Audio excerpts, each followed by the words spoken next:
Action. I'm giving you the tools, right? I'm giving you the sandbox. I'm setting the table for you, but it's up to you to decide what you want to eat. Master Chief is human. He's not a machine. He's not a set of armor with a big weapon. He's a human with resilience and courage. You know, and I was so looking forward to this moment because for Master Chief, you know, the stoic soldier, the man of few words, all that. But there was this progression, you know, in terms of his emotional side, even through the first 3 games. But this was going to be the great leap. What happens when that soldier starts to discover his humanity? We had to create a situation that was going to knock him out of his comfort zone. The Master Chief has settled into this comfort zone of being the hero. You know, it's interesting. Early on, we talked about the hero's journey, and like, how do you have a hero's journey when he's already a hero? What are the sacrifices that you need to make in order to preserve something as precious as humanity? The journey is the important part. The growth is the important part. And so really, where does he still need to go as a human? That became the key to not just the story of Halo 4, but the entire trilogy.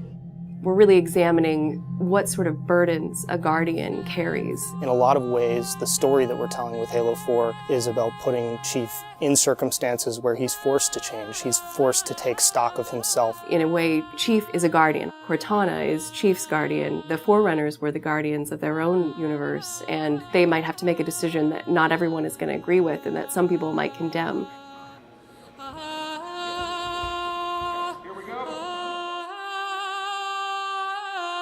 It's almost like you're a little kid and you're just playing make-believe again.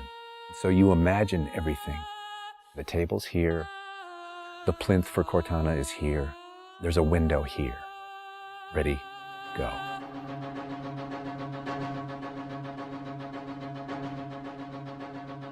How can we immerse the player even more in this world that we've built around them? I'm not doing this for mankind. How can we have Chief have to deal with his own humanity? Everything had to be predicated by what the character needs were and what direction the characters needed to go in. The art direction specifically for Halo 4 isn't about creating an emotional tone for Halo 4, it's about creating an emotional tone for every single moment and experience that the player needs to understand. Similar to what movie said is that, you know, we build what we need to see. We can't look too far this way, it starts to fall apart. But back in here, things are looking good. Film is like, I'm going to create something and it's going to be awesome and I'm going to polish it and I'm going to own it, but I'm going to share it with you, which is very different than game storytelling, which is I'm going to give you all the tools, I'm going to give you all the possibilities, and it's up to you to discover it. Answering questions and answering the directions that the narrative had already taken defined the path forward for us as we started to tell the story. We're always telling these huge, big stories. We've got Infinity, it's the biggest ship that has ever been launched. We've got Requiem, which is like the biggest Forerunner artifact we've ever found. But in the middle of all of that, we've got this very small personal story between Master Chief and Cortana.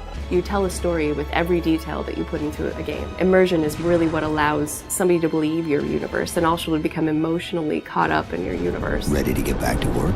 I thought you'd never ask. How do we make sure the sights and the sounds and the things that they're feeling as a player inhabiting that suit really comes through more clearly? And you know, technology has allowed us to do that with much higher fidelity than back in the CE days. Okay, so those are definitely bigger ones. Yeah, those start to get... Just because we've got more people. Let's roll video. Yeah. So this will be just video and audio only, no face, no mocap.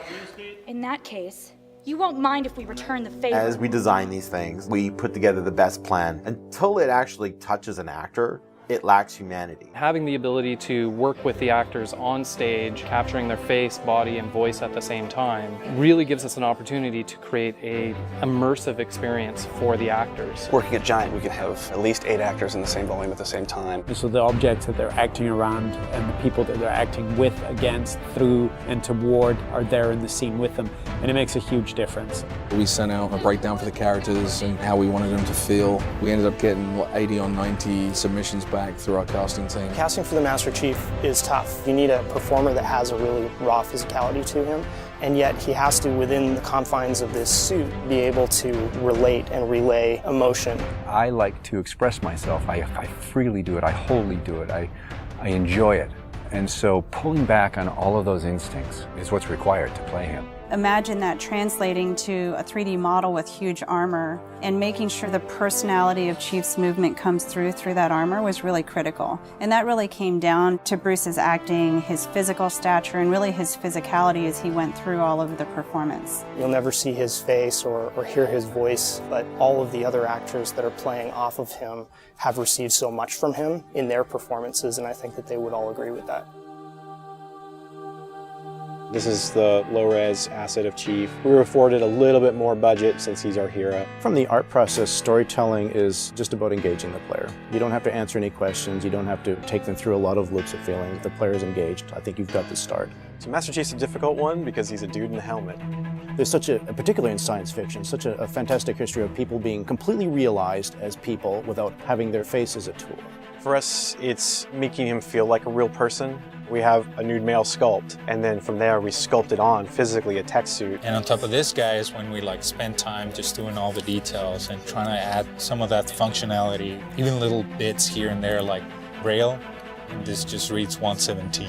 I think it's connected to having even more modern visual flow when it comes to his lines, his design, the way you follow the outline of Master Chief. Trying to put it into an area where it feels realistic, that it feels kind of tankish. What do you think of a tank? You think square, you think metal, there's some wear and tear on the edges. So those things we want to grab, put them on the Chief so it communicates that. The fingers are missing here on these. They have armor caps that come on, but he doesn't have armor caps on his trigger finger or thumb finger so that he could have more tactile sense when he's shooting and loading his weaponry. The last thing we just changed was his visor. His visor picks up the elements based on the room that he's in.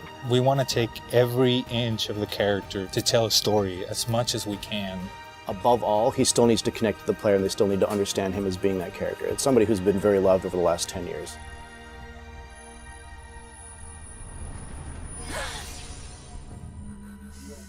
The irony here, right, is that we have a character who's not human at all in Cortana. I was put into service 8 years ago. She is the most human character that we have in the story. Right? She's struggling with her own mortality. AIs deteriorate after 7, Chief. That's something that everybody struggles with. That's the most, human it gets. If we can just get back to Earth and find Halsey, she can fix this.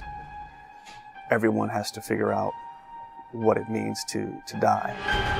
She's strong, she's convicted. She herself is going through a really difficult time in understanding the things that are happening to her. We were looking for somebody who really could bring just fire and stuff that's required for some of those sequences. We needed to make sure we found someone that had some innocence to her, but also could be very strong at the same time. If you imagine that you could have 20 emotions at one time, she has that. I will not allow you to leave this planet! She's really the heart of the game and the heart of Master Chief and explains what's going on and why it's a problem. I didn't mean to. I didn't mean to do that. Cortana is certainly our biggest human connection, I think, with the entire story. How can we see these subtle details in her facial structure? It's the Forerunner symbol for Reclaimer. So this is the baseline where we started from Cortana, and then we go through and tweak and modify, having all these different elements moving throughout her that make her feel alive constantly. We wanted to make it to where you could have code flow lines start from every digit from her toes to her hands, and then be able to flow all the way up into her head. What you experience is her taking care of you as a player from a gameplay perspective, but I think you also start to get a sense of how she takes care of the human side of Chief. Wake me when you need me. They spotted us. Bringing Jen and Steve in and having them layer their voices over the character performances in the cinematics, that just brought the whole experience together. You look at just the number of lines that the Chief has had over the course of the franchise, and it's not a lot. How much firepower would you need? And yet people will immediately call you out on the Master Chief's voice being something very distinctive and important to them. The funny thing is that they've had this off-screen chemistry because they didn't actually meet until last year. Not only is this the first time they've ever sat together on a panel, this is the first time they've ever been in the same room or even met. So seeing them meet and seeing them have that chemistry in real life and seeing how they acted together in scenes just felt like we just missed this opportunity for all these years to actually get them together and get something even more memorable and more exciting out of them. In the beginning, they were great choices for those characters. Steve has this very stoic personality that comes through in his few words. The same way Jen's voice is confident and it's strong, but it can also be playful. You do know you don't have to wait until the last minute just to impress me, right? In many ways, Halo 4 is the first act. We want a player to be able to ask themselves what it is to be a hero. Is the sacrifice worth it? I often think of him as like Atlas, you know, like he's got the weight of the world on his shoulders all the time. Chief and Cortana are the same person, but she has always been the reflection of his humanity. People don't play Halo to watch a soap opera, and yet you don't want to just be kind of pulp. To me, it's a natural progression of this story, and it takes this relationship to the place it should go to.